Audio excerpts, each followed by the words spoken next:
want to take a closer look. There's more to this painting than meets the eye. And yes, it's acrylic painting of a man, but I didn't paint it on canvas. I painted it directly on top of the man. What I do in my art is I skip the canvas altogether. And if I want to paint your portrait, I'm painting it on you, physically on you. That also means you're probably going to end up with an ear full of paint, because I need to paint your ear on your ear. Everything in the scene, the person, the clothes, chairs, wall, gets covered in a mask of paint that mimics what's directly below it.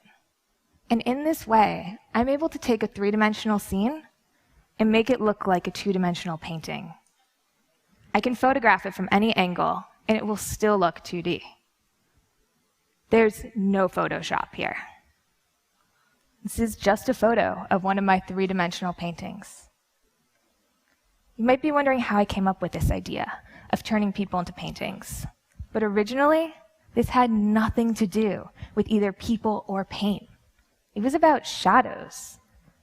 I was fascinated in the absence of light, and I wanted to find a way that I could give it materiality and pin it down before it changed.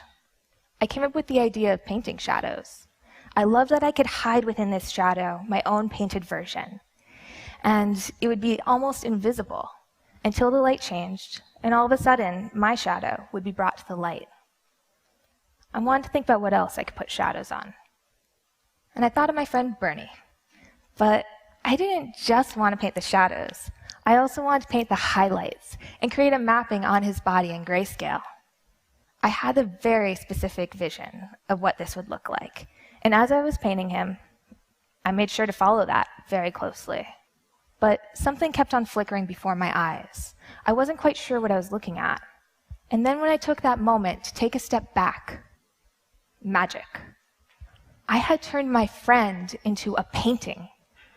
I couldn't have foreseen that when I wanted to paint a shadow, I would pull out this whole other dimension, that I would collapse it, that I would take a painting and make it my friend, and then bring him back to a painting.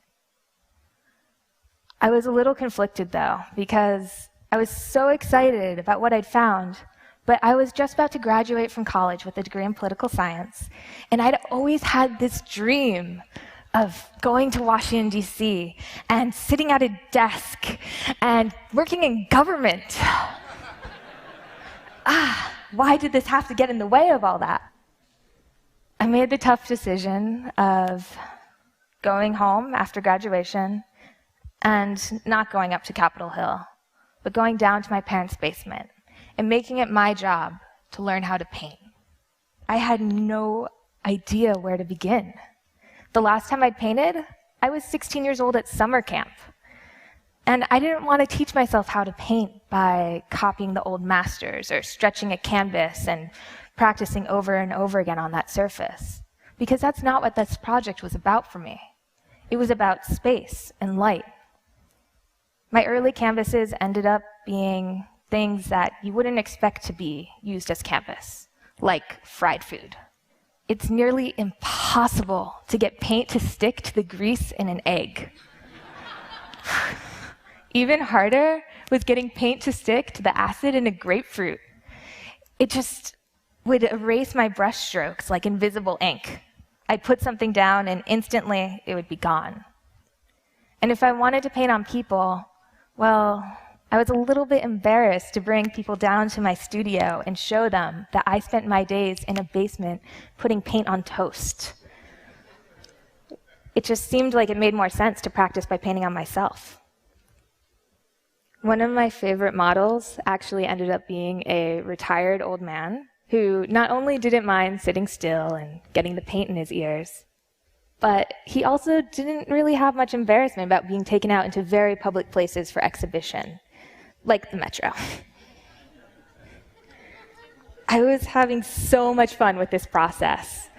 I was teaching myself how to paint in all these different styles, and I wanted to see what else I could do with it.